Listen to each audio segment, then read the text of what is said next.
Hello everyone. This week we are having João Penedones from EPFL. He's going to talk about his recent work. João, thanks for accepting our invitation. It's a pleasure to have you. You can take away. Thank you. Thank you very much for the opportunity to speak here. So today I want to tell you about this paper that we submitted to the archive in January. And so this is work in collaboration with my previous PhD student, Manuel Loparco, who is now postdoc in Trieste.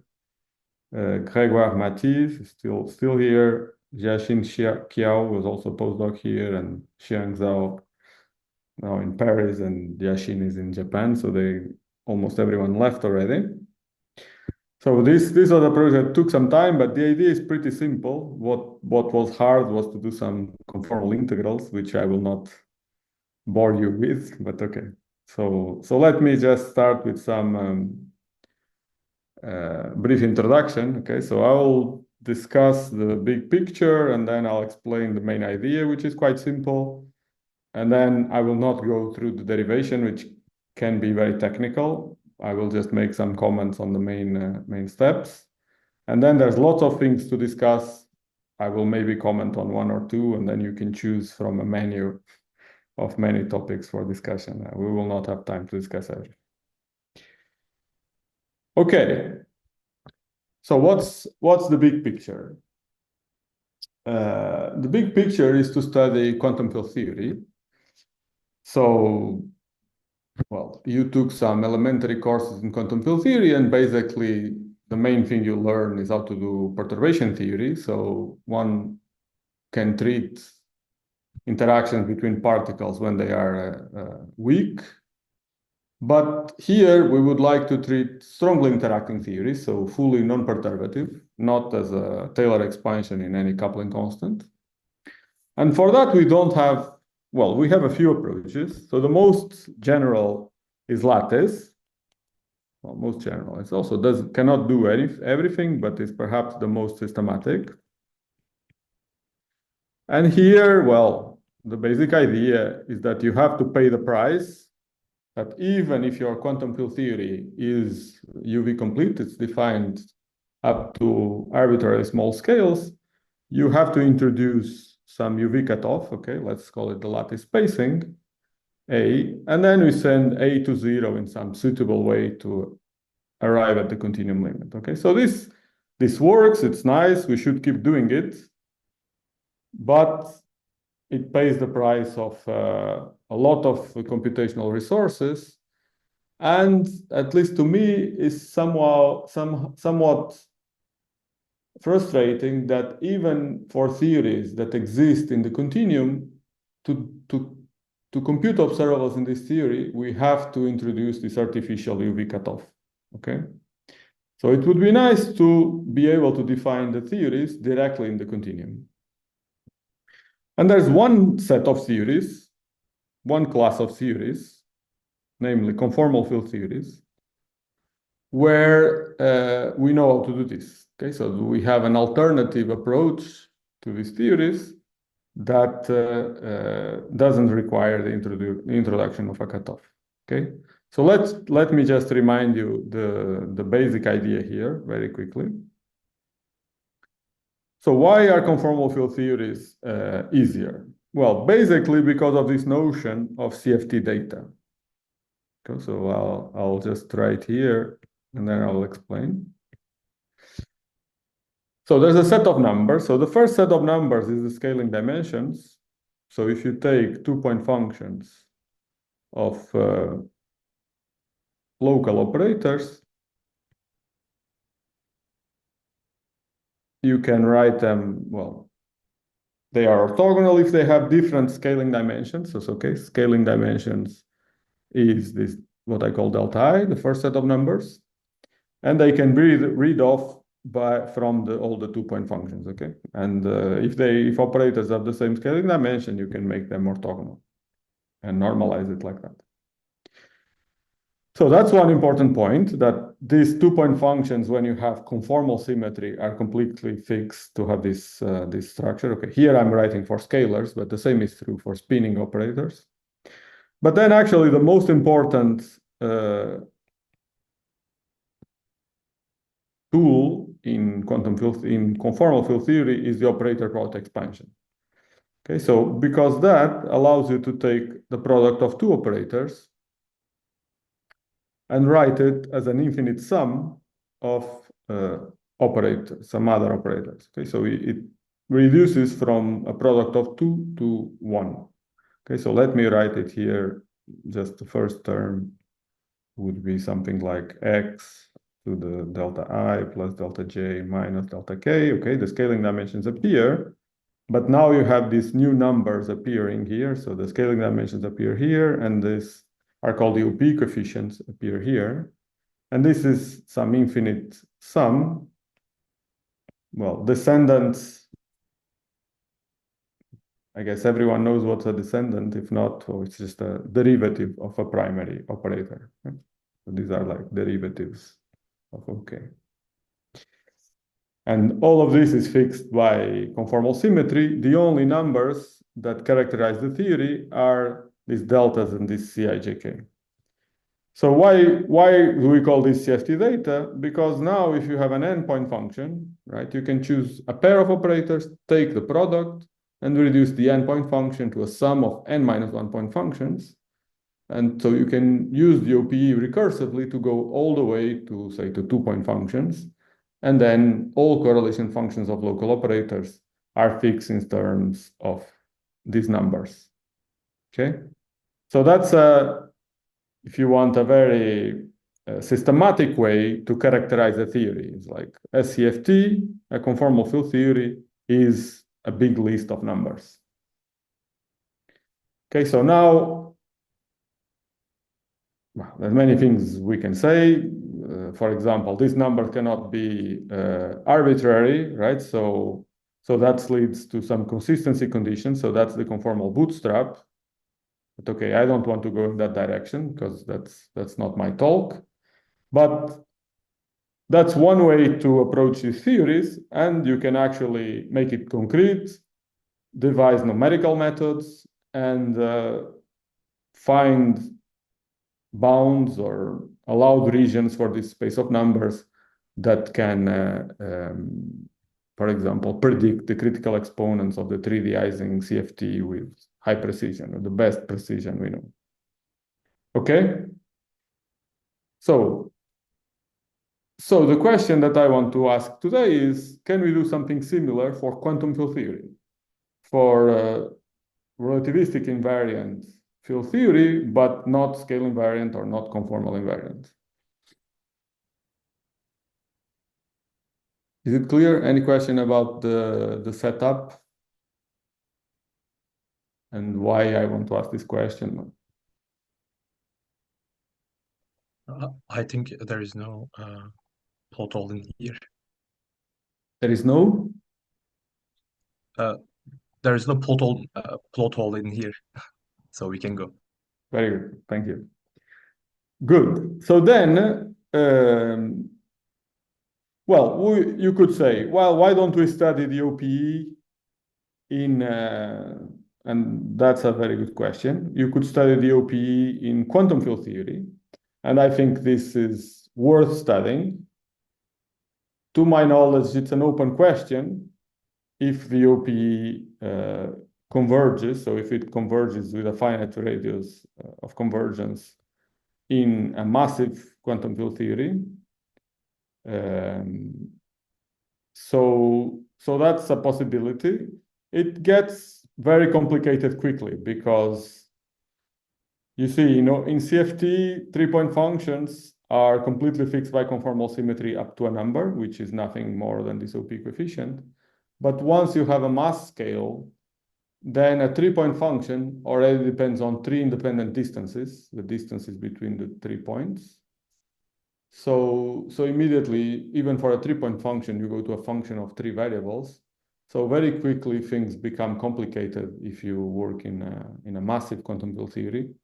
So I don't know, maybe there's a smart way to deal with that, but that's not the path we're going to follow to avoid these kind of complications. So the path we follow is to move from flat space to a different space, which is hyperbolic space or ADS. Okay, so for me, ADS is going to be Euclidean ADS. Okay, so for concreteness, let me write you the metric in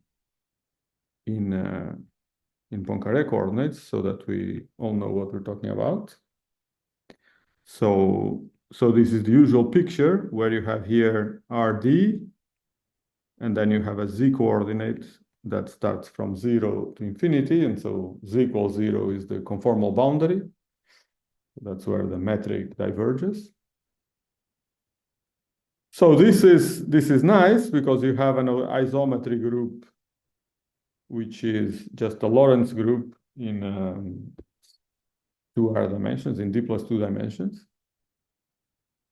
And what's the advantage of studying quantum field theory in ADS? The advantage is that now we have something analog to the OPE, which is the BOE. Okay, so it's the boundary operator expansion. Suppose you have some operator here. I'll put hat for bulk operators. And then you can expand it at the boundary. Okay, so maybe I'll mark this point as a boundary point. So let me write the equation. So if you have an operator phi hat of z and let's say some coordinate x along the boundary, you can write it as a sum over operators that now live at the boundary point with some coefficients. Again, there is some organization like that, similar to the BOE, so this is what we'll call boundary operator expansion. And so the crucial point is that these guys are boundary operators. And even though we don't have a conformal field theory, we just have a quantum field theory in a fixed ADS background. The fact that the ADS has this isometry group, so I guess I didn't emphasize that. So this isometry group is nothing more than the conformal group on D dimensions. Okay, so if you define boundary operators by the expansion of bulk operators on the boundary, like I'm writing here, then the boundary operators inherit conformal transformation properties like a primary of a conformal field theory in RD dimension, in D dimensions. Okay, so, okay, I'm not proving this to you now. Okay, it's just because it requires to prove it. It's better to introduce more embedding formalism so that this action of this group becomes simpler. But I think it's not too surprising given that you have this group in your background just as isometries of the manifold. Okay. I have a naive question. Yes. If we have some extended operator in the bulk, can we expand it in terms of some operators in the boundary, which obeys against some DCFT rules? Right. So for extended operators, it's of course it's more subtle and depends how they are. So let me explain why this is a convergent expansion, and then that will answer your question. So why is this a convergent expansion? The argument is exactly the same as you use in conformal field theory to argue for the convergence of the operator product expansion. So you go to radial quantization. So here the analog of radial quantization is to consider hemispheres centered at the boundary point. So let me try to draw that. Something like that. Okay.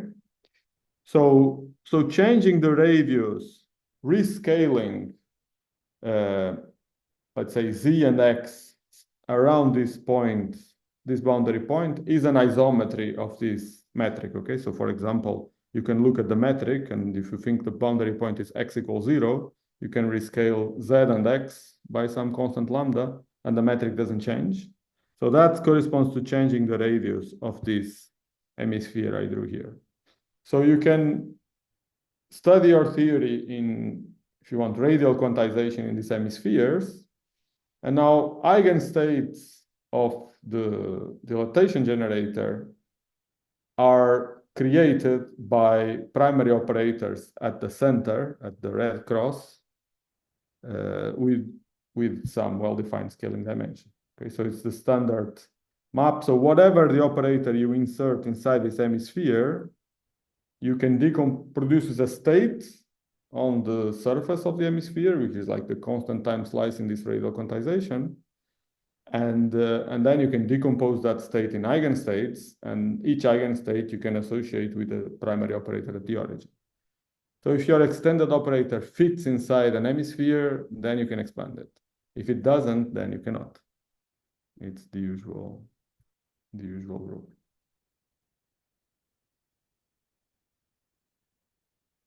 Okay, so that's the novelty of putting QFT in ADS. You have a boundary and you have an expansion of operators on the boundary. So why is that good? Well, because now you can take correlation functions of bulk operators, whatever endpoint functions, and just expand it in the boundary. So let me just introduce here a bit of notation to make that faster. So let me call this operator that encodes the descendants, let me call it DL. Okay, so this is like the definition of this differential operator DL. And now what I'm saying is that if you have any set of bulk operators, endpoint function, you can expand each one of them, right? In this BL1 phi hat 1 blah blah blah, DL1 acting on correlation functions that only have boundary operators. But since this is a correlation function that only has boundary operators, this is completely fixed by the CFT data that we already discussed. Okay, so there is a set of CFT data that controls correlation functions of boundary operators. So the conclusion is that we can define for the QFT in ADS a set of data, delta I, C, I, J, K, and B, I, phi hat. Sorry. And if you know this data, you also know everything about the quantum field theory. Is this clear? So this is an important point. There's a notion of QFT data. I have one question. If we take the limit that the ADS radius goes to infinity, we will end up in Euclidean flat space. So will we still capture the QFT in flat space with this limit? Can you repeat which limit? The ADS radius. The radius. If you take yes, in which we go to the flat space. Can we capture that flat space QFT with the same set of data, or something breaks down when we take that limit, or when we try to take that limit? It breaks down and you take that limit. So it depends on, because you see, you can take the radius large.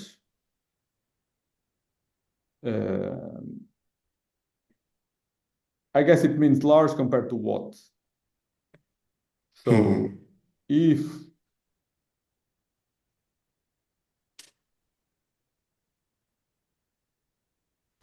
let me give you an example. So for example, the simplest thing you can consider in that limit would be the 2-point function. So maybe I draw it here. So two bulk operators, you would expand like that. And this is true, you can write this expansion. But the flat space limited when the operators come close together. They are much closer than the radius of curvature, right? That's when... So that limit is basically the opposite of the limit that corresponds to expanding the operators close to the boundary. So actually for this 2-point function, the expansion close to the boundary still converges, But as you get, if you want to know the behavior when the two bulk operators get close together, it's controlled by the sum over boundary operators of larger and larger dimension. Okay, so it's controlled by the large dimension behavior. So so basically that's basically the upshot is that when you take flat space limit, you have to understand the large dimension limit of these formulas essentially. I see. Thanks. Yeah, we can go back to that question, but yeah, that's basically it. Okay, so now we made some progress. Okay, I mean this is known for many years, but it's interesting. Now there's a notion of QFT data if you put the theory in ADS. So now here there's kind of a bifurcation. You could say, then I'll do like conformal bootstrap. I'll try to write all possible consistent equations for this set of data and try to bound it.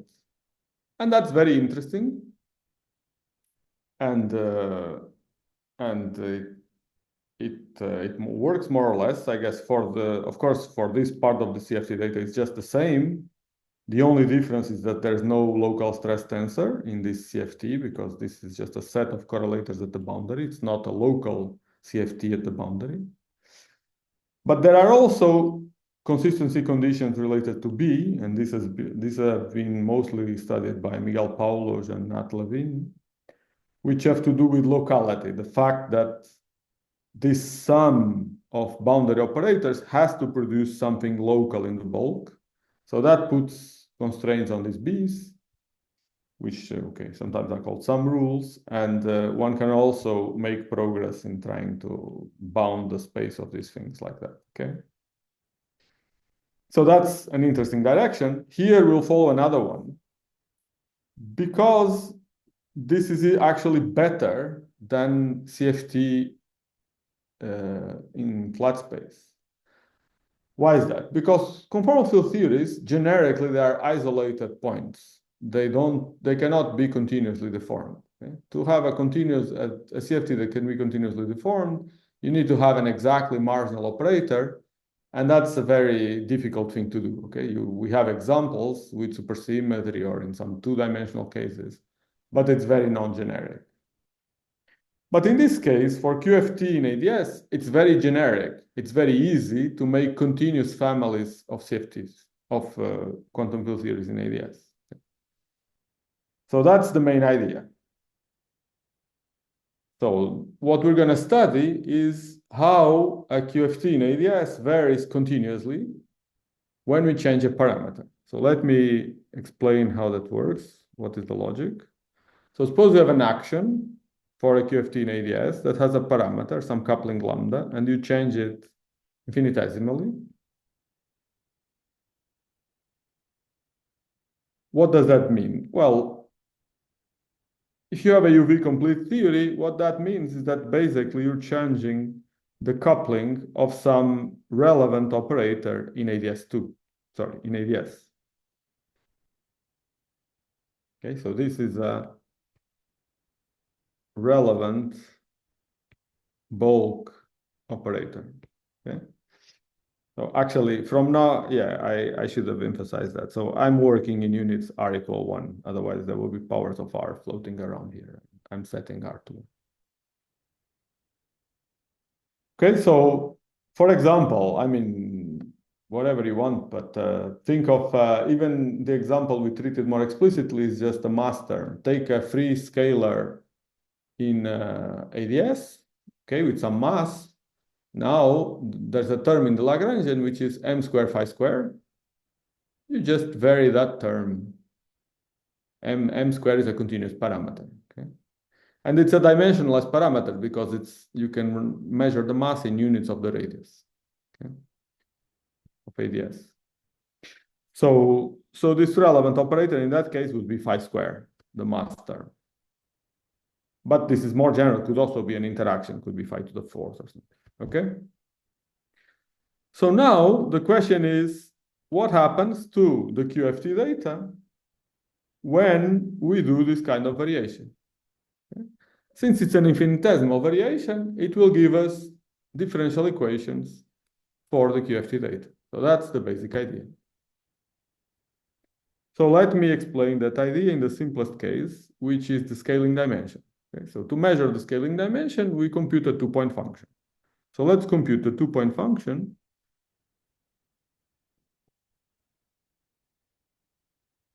At lambda plus delta lambda.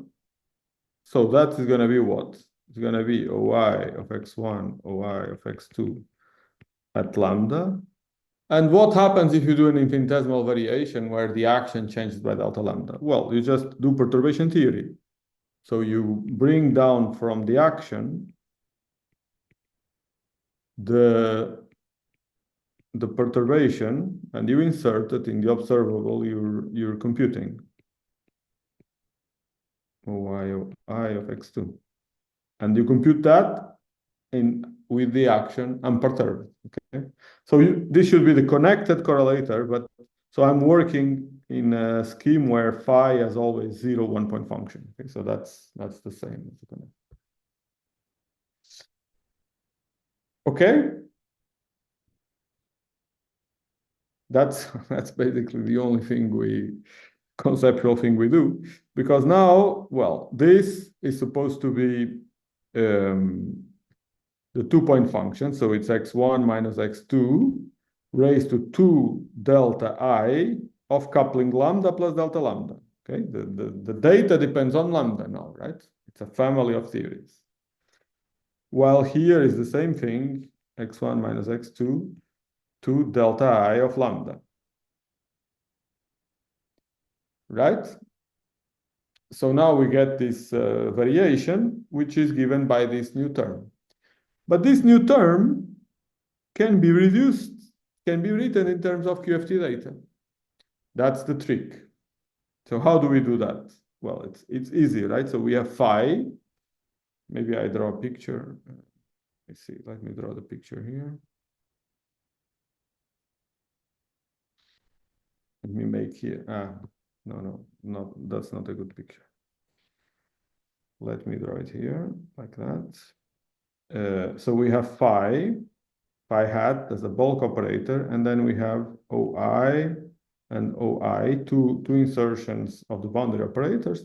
So we use the BOE. So we get here OL as a sum. So we write this sum over L, B, phi hat, L, this differential operator that I defined, acting on OL, OI, OI, right? But now, you see, OL, OI, OI is just a three-point function. So it's CLII divided by the standard thing. I mean, should I write it? Let's say this is at X.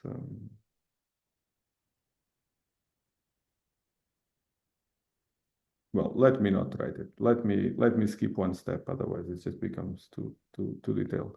So all of this. So this was a differential operator that was completely kinematical. The three-point function is completely kinematical up to CLII. So all of this is just some block, okay, some kinematical function. Only depends on the dimensions and on the points x1, x2. Okay. And now you're supposed to integrate this over all of ADS. Okay, so the idea is that now you integrate this phi was at some coordinate w. You integrate w over all of ADS, and you commute the integral with this sum. So you have an integral of ADS of kinematical functions. So that's just some numbers. Okay, some functions of the deltas. So if you do it carefully, okay, so in this case, you have to do it carefully. You have to put some regularization. So you have to remove, so we chose to regulate it like that. So you remove some semicircle of radius epsilon. Otherwise, this integral diverges. And if you do that, then let me see, this entire integral here becomes sum over L, BL phi hat, CLII, and then there's a big integral, but we care about the log term because that's what corresponds to the anomalous dimension, to the change of scaling dimension. So there's some number, the integral delta I, which multiplies this log of x1 minus x2 square over epsilon square. And then there's some finite parts which affect the normalization. Okay, I'm not giving you all the technical details, but just the main idea. Okay, so I have a very naive question, sorry. Yes. Are B scheme-dependent quantities now, or? So by collecting coefficients of log of x1 minus x2, you arrive at the following equation, which is scheme-independent. So it only involves the QFT data and now this function, which is purely kinematical, okay? So this function is kinematical. And in fact, this function is just some gamma functions I will show you later. Okay.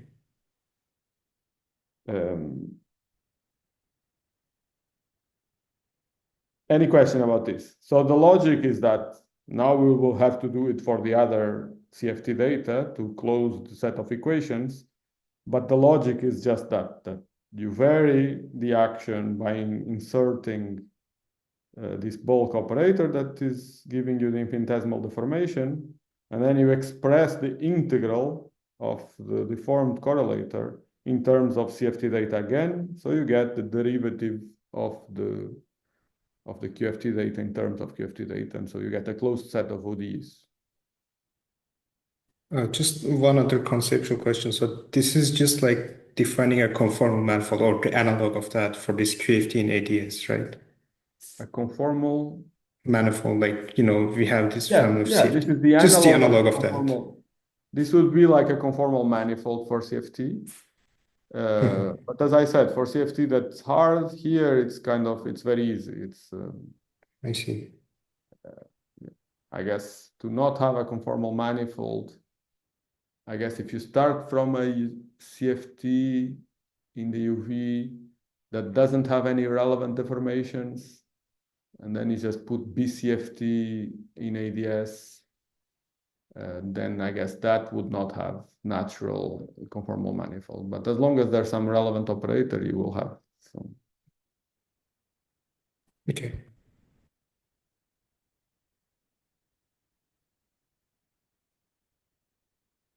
Okay. I have here a slide with some equations, but I don't think this is very important, okay? It's just so if you want to see, like, okay, if you really want to compute this 3-point function, the blocks are actually not so hard. There's some 2F1s, and there's a cross ratio.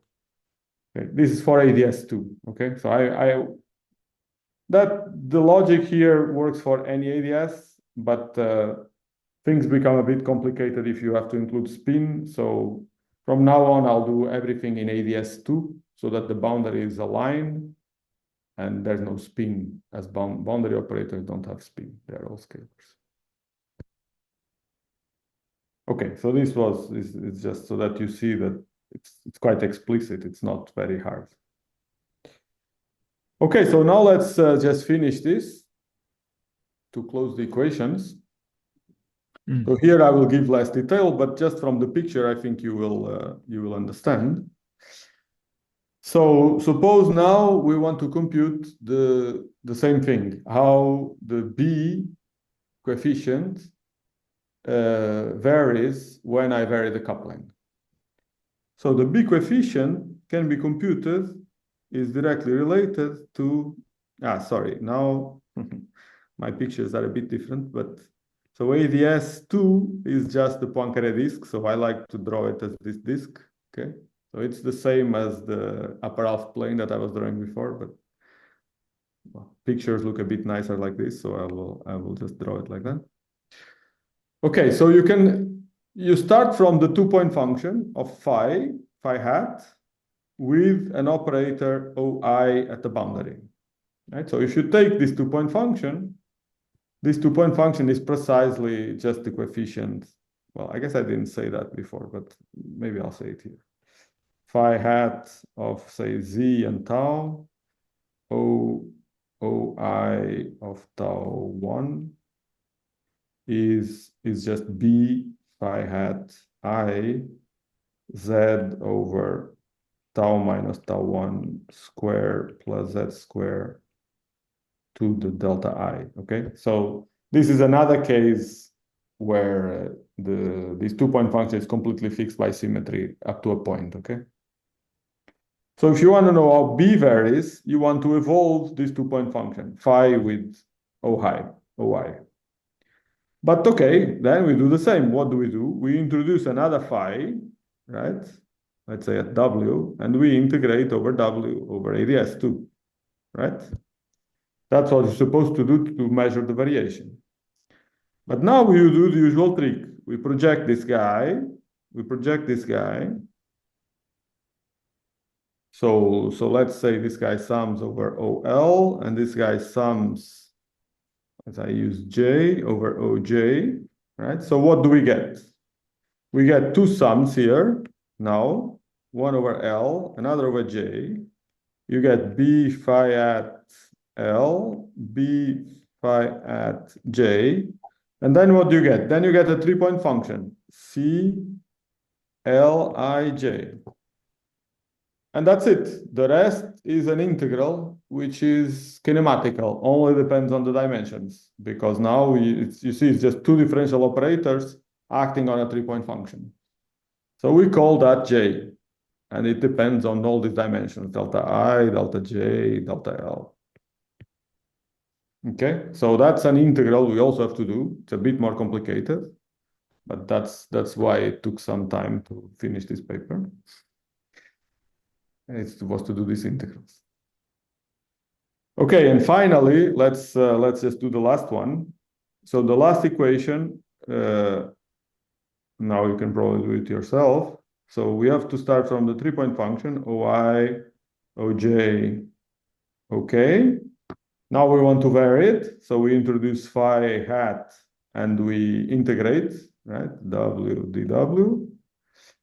And again, we expand phi in the boundary. So this becomes sum over L, OL. And now we get the four-point function at the boundary. But okay, four-point function at the boundary, we also know how to expand in terms of CFT data. So, so we get something like sum over L and some other label. I showed M, let's see, B phi at L.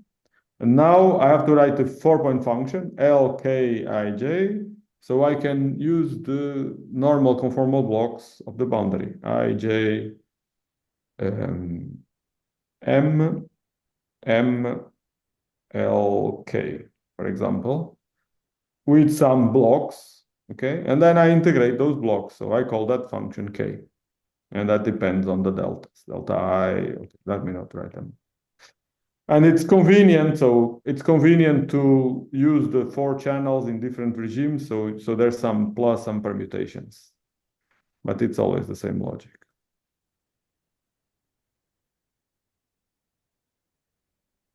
Okay, so I emphasize that you have the QFT data, and the only thing that we added was these functions, which are computed once and for all. They are theory independent. Okay, that's what I call kinematical. That's it. The talk could end here. Do you have questions? I had one small question. Sure, sir. In the here, you don't have any marginal operators on the boundary, right? All these parameters in the bulk lambda, they like the sum over L doesn't have to include marginal operators. That's right. So the case I'm discussing here is assuming that the boundary operator, there are no relevant or marginal boundary operators. If you have relevant boundary operators, you have to be a bit more careful, because if you do these integrals, Yeah, you yeah, have divergences as you approach the boundary. So I'm convinced that once you do the case generically with only relevant boundary operators, then the equations are true by analytic continuation. And the marginal case is interesting. When you have a marginal operator, these equations predict merger and annihilation. So they are compatible with the usual scenario that when you have a marginal operator in the boundary, the QFT, there are two theories that merge and annihilate, and so it stops there. There's square root behavior of the dimension. That's if the 3-point functions are non-vanishing, I guess. If the 3-point function is non-vanishing, yes, generically. Although, yeah, in free theory you can cross, of course, yes. Yes. Other questions? I have one question. So let's say on top of the hyperbolic space, we add like a thermal circle or something, like another manifold. Can we still use these tools to extract something about that QFT, or adding that other manifold would not allow this construction? So you want the boundary to have a circle, for example. So you're saying... No, not the boundary, just the bulk. Like instead of ADS2, we have ADS2 times some circle. Yes, ADS2 times some circle. There, well, if you just treat the circle like Kaluza-Klein or something, so what I want to say.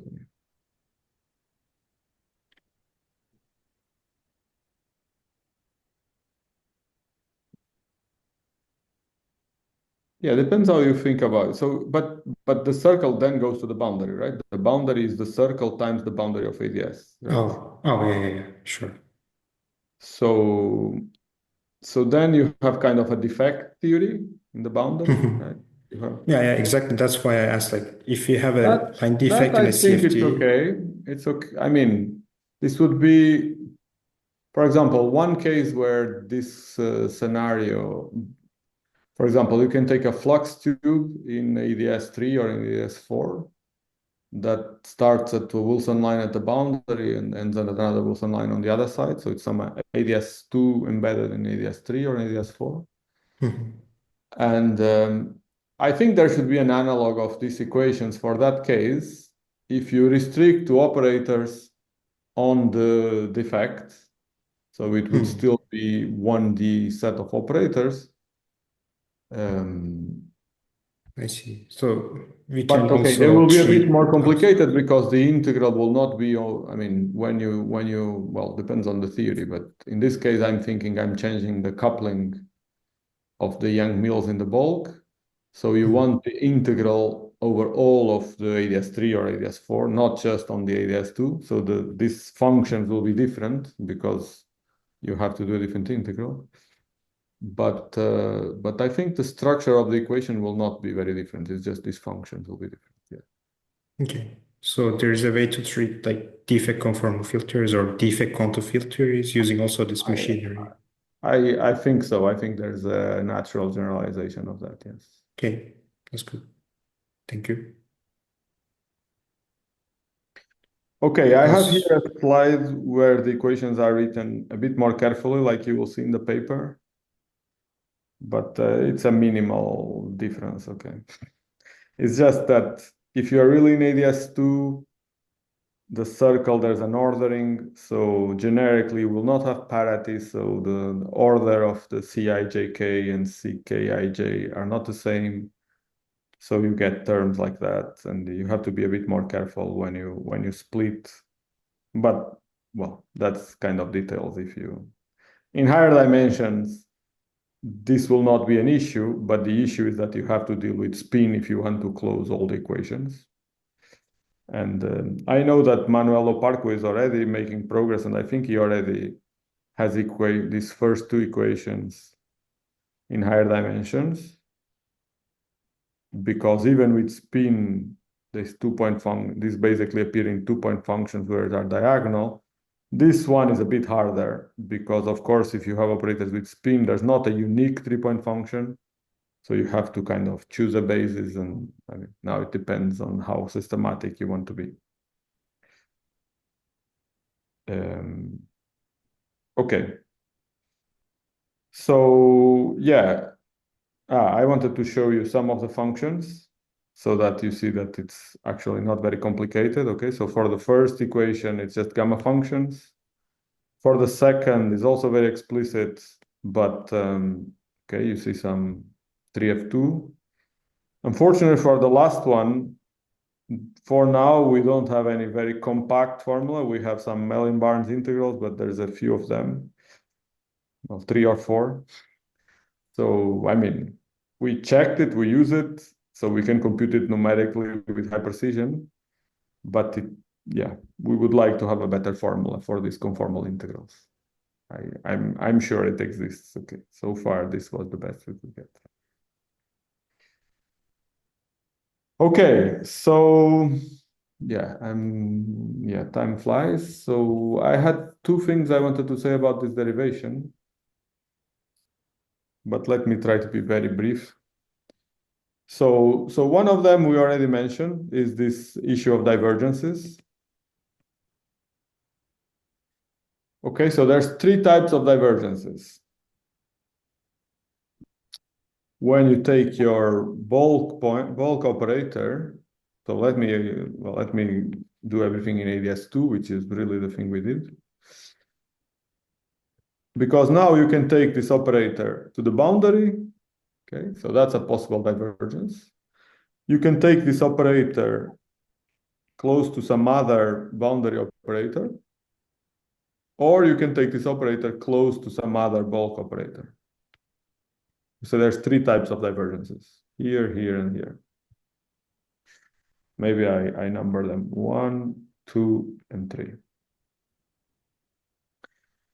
So 1 I already answered to Zor. So 1, there's no divergence. No divergence. If all the spectrum of the boundary operators is irrelevant, so it's greater than 1 if ADS2. So this is What about the unit operator?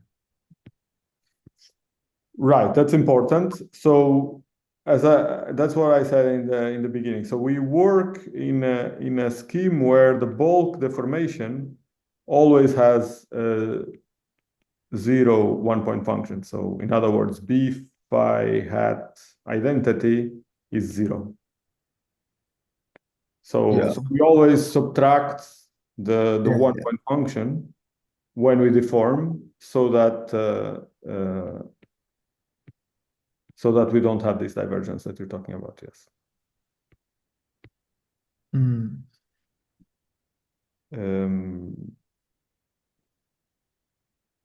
That's 1. 2 is this idea of the epsilon. So this requires renormalization. Okay, so this I'm just worried this subtraction depends on lambda. It's very difficult to make this subtraction. You know, like in the literature on defect conformal filtering, this is the main observable. It's like the 1-point function. Right, the 1-point function is let's see, how do I say it?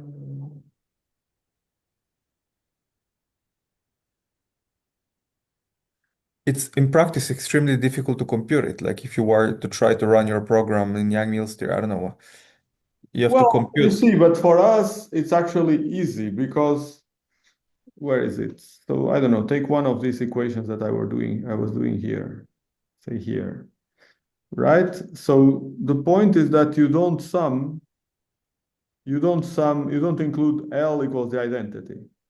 Yeah. You remove one term from this sum. For us, it's easy to remove because we already expand in blocks, so we can identify the contribution from each one. Yeah. So, right. So maybe I should comment on the scheme dependence better. Okay. So, of course, there's some scheme dependence in the sense that what is this coupling, right? you can redefine the coupling. So by redefining the coupling, but you see that the coupling always appears associated with this phi hat, which is the operator that is deforming the bulk. So one thing is the normalization of phi hat, right? So that changes. That's, I mean, what's invariant is lambda times phi hat. That's the action. And another thing is you could add here to phi hat some contribution of the identity. And these equations are written assuming that phi hat is always orthogonal to the identity. So when you deform, you keep subtracting everything so that along the flow, phi hat is always a 0 1 point function. Yeah, but if I wanted to compare that, but let's suppose I wanted to do something stupid just to test your equations for a free massive scalar field. Yeah, we did that, yes. So in fact, then I have to do a subtraction which might be mass dependent. It might be not so easy, no?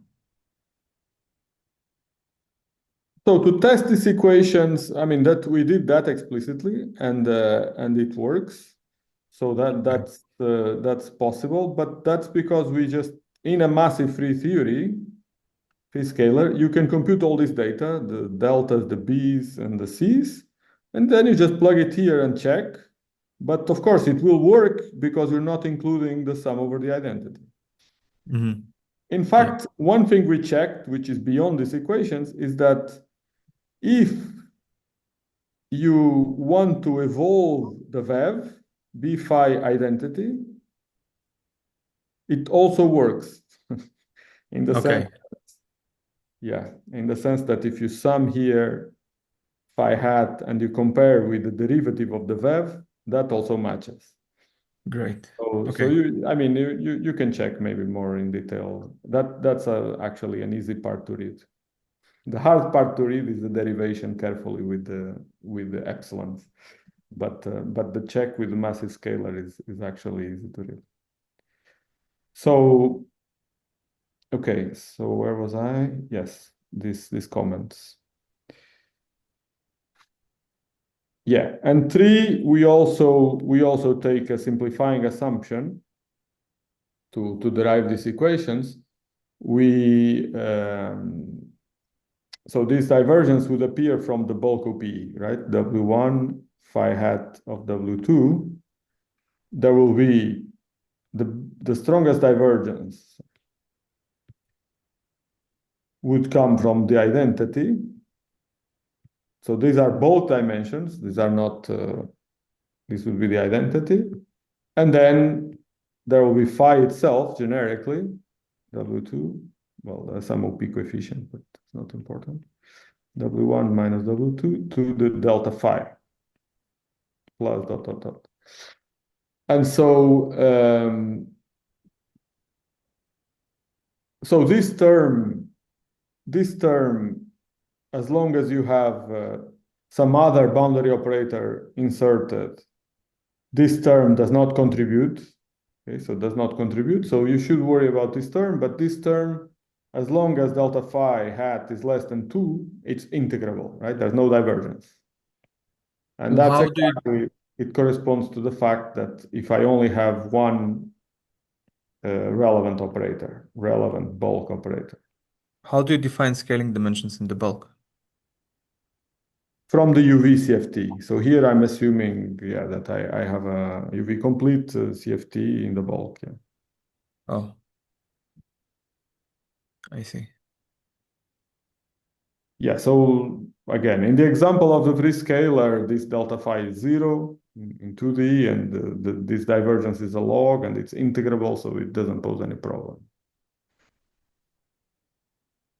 But in other examples, I would do that. Yeah.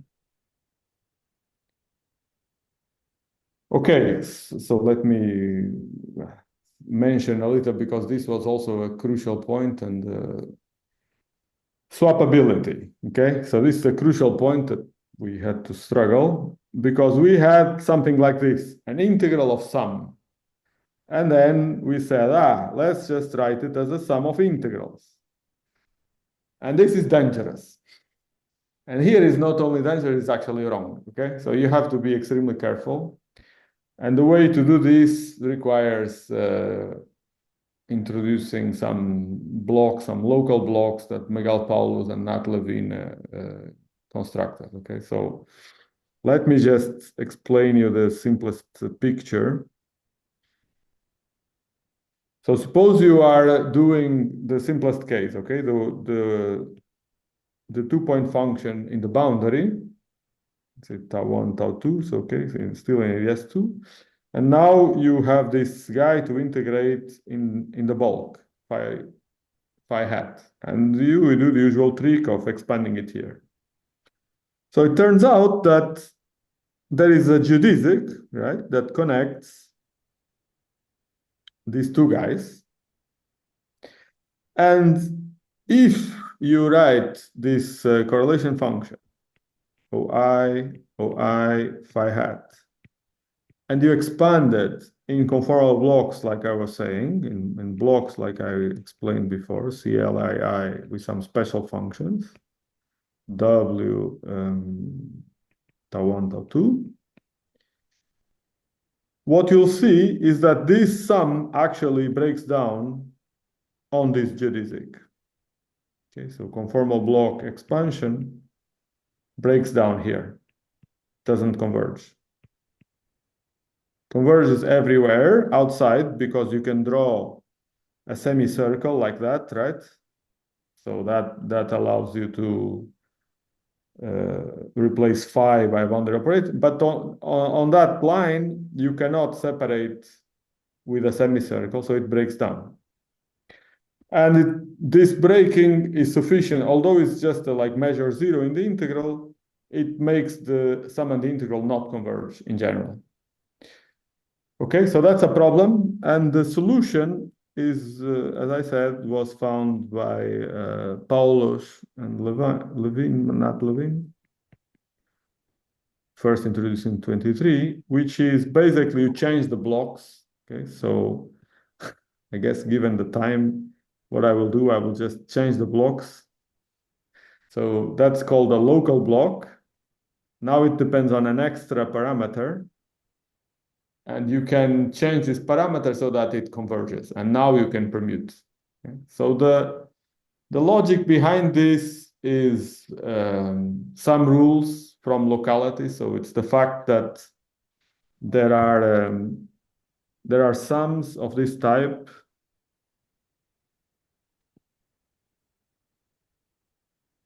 There are sums of this type with some known functions that Miguel and Nat computed that sum to 0 in any CFT, sums over L. These are sum over L. So you know that these coefficients are not independent, so you can kind of change the blocks such that the conformal block expansion with local blocks actually converges everywhere. Does it correspond to subtracting some stupid generalized free field or something? Yes, I've seen this trick before. This trick, Yeah. I think I've seen it in the conformal perturbation theory literature. So this, in practice, this block is just the normal block, W tau1, tau2, minus things that sum to 0. Okay, delta L, and then here you put blocks with 2 alpha plus 2n. It's some kind of, so you have some freedom. Doesn't have to be exactly like double trace, Yeah. but it's actually natural to think of it as double trace. Okay, that's one natural choice. So yeah, so these blocks, and the way to get them, you do some dispersion relation. You kind of go to the cross ratio space. So there's some singularities which are physical, and then there's this extra singularity associated when you touch this geodesic. And so you open your contour for the correlator, and since you know the correlator doesn't have this singularity, you drop it. And then if you do it block by block, that changes the block because the block actually has a singularity there. Well, okay. Yeah, that's the summary of this trick. So we had to go through this and generalize these local blocks to the case when you have 3 boundary operators and 1 bulk, or 1 bulk, 1 boundary, 2 bulk and 1 boundary. So that's why here I was very fast, but that's why here there is these alphas that appear here. So these parameters are the parameters of the local blocks, okay? And they appear in these kinematical functions. Okay, so I'm out of time. So by the way, we don't have a time limit. If you have more to don't have a say, time you limit. can go on. Yeah. Amazing, we don't have a time limit. So if you want to go a bit more, you're free to do so. Okay, so I should mention this. Maybe that should be like the first thing I say, but maybe I should say it before concluding. So these equations, what are they good for? Let's go back there just to look at them. What are these equations good for? So far, nothing. So we just wrote them down and we tested them in a free theory, in massive free scalar. And they worked there, but it was actually not easy to check them because these integrals are complicated and you have to compute all the data in a free theory. You still have to do some work to organize double trace, triple trace operators. Okay, so it was not particularly helping to solve a free theory like this. But the idea is that the dream, let's call it like that, is that if you have an interacting theory you want to solve, and you know that it's continuously connected to a free theory or to a theory you know how to solve, and you can just evolve these ODEs from the initial condition to the theory you want. Okay. And the example that we keep in mind to be motivated, right, is of course Yang-Mills in ADS4 or in ADS3, but okay, in ADS4, right? So there we have this natural 1-parameter family of theories parameterized by lambda Yang-Mills times the radius of ADS. And when this is 0, the theory is free. So we just have free gluons in ADS4. We know how to solve that. And when this is infinity, we have whatever, glue balls in flat space. And so in principle, we can follow the data in this parameter. And which data? Well, the simplest data that we should try to follow when this parameter increases is, say, the spectrum of boundary operators. So the spectrum of boundary operators is equivalent to the energy spectrum of states in the bulk, in global coordinates. And so we know how it starts. Okay, starts at some integers.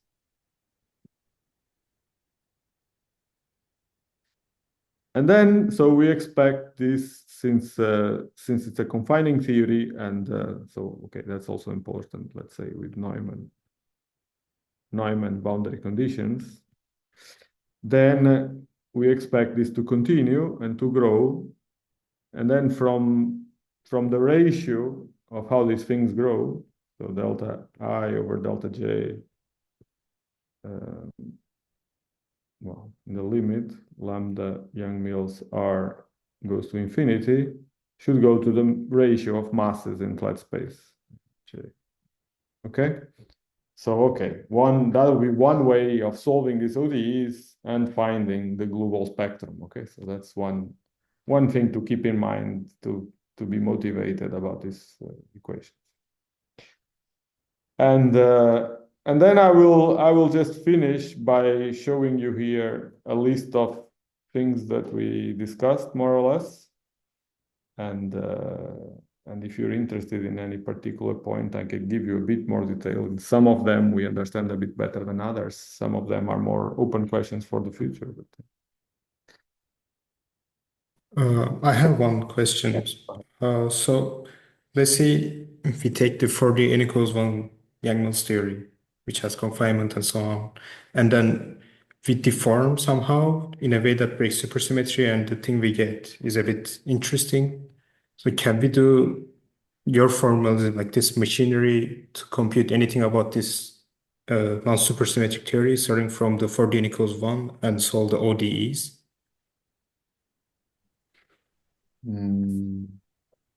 Okay, interesting question. So but for the n equals 1, that's already hard to solve, right?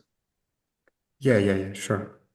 But we at least understand some aspects. So can we transfer those things?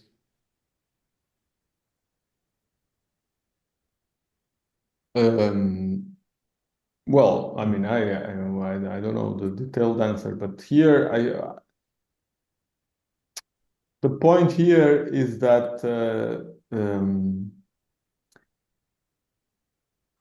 you have to have basically all the data to flow, right? So if you know a bit of the theory, I don't see any obvious.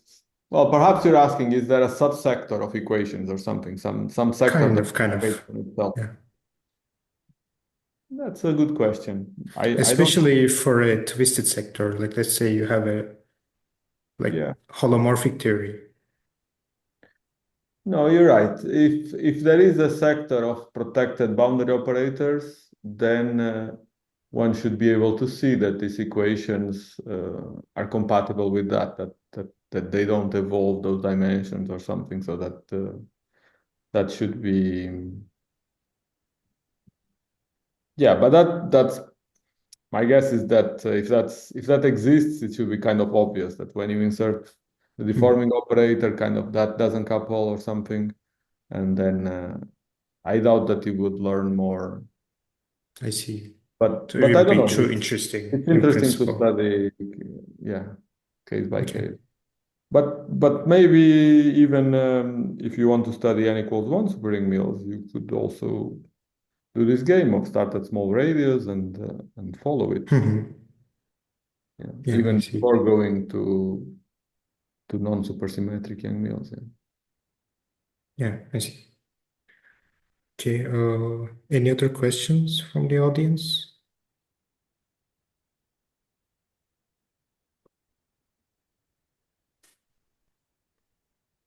Guess not. Now, I have one more question, which is a bit naive. So, for ADS, we can do this nicely. What about, like, let's say we study DS, quantum field theory, and then the wave functions, when you expand or based on CFT data, the coefficients. Can we do anything analogous for a DS quantum field theory, or that's just not plausible?